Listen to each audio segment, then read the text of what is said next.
اگر آپ نے ابھی تک ہمارا چینل سبسکرائب نہیں کیا تو ابھی سبسکرائب کریں اور بیل آئیکن کو کلک کر کے ہماری لیٹسٹ ویڈیوز کے بارے میں اپڈیٹ۔ السلام علیکم، ہمارے چینل میں خوش آمدید۔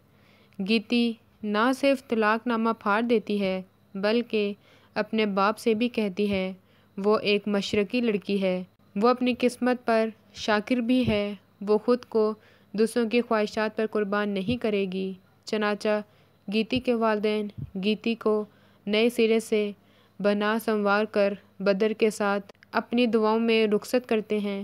فریحہ کا شوہر اپنے بھائی کو دکھی دیکھ کر فریحہ کو معاف نہیں کرتا۔ وہ آنسو جو فریحہ نے گیتی کو دیے تھے اب خود اس کی آنکھوں میں ہوتے ہیں۔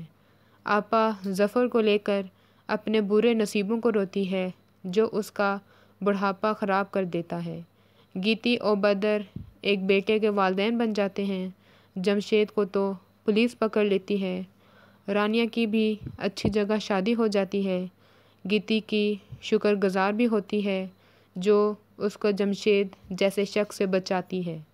بدر کی ماں بھی گیتی کے صدقے والی جاتی ہے کہ وہ اس کو ساری عمر برا بھلا کہتی رہی مگر قصوروار تو بدر تھا۔ اب آگے دیکھیے فریحہ آپا اپنے مسئلے کیسے حل کرتی ہیں، کیا گیتی ان کو معاف کر سکے گی؟ ہماری ویڈیو کو لائک کریں، شیئر کریں اور سبسکرائب بھی۔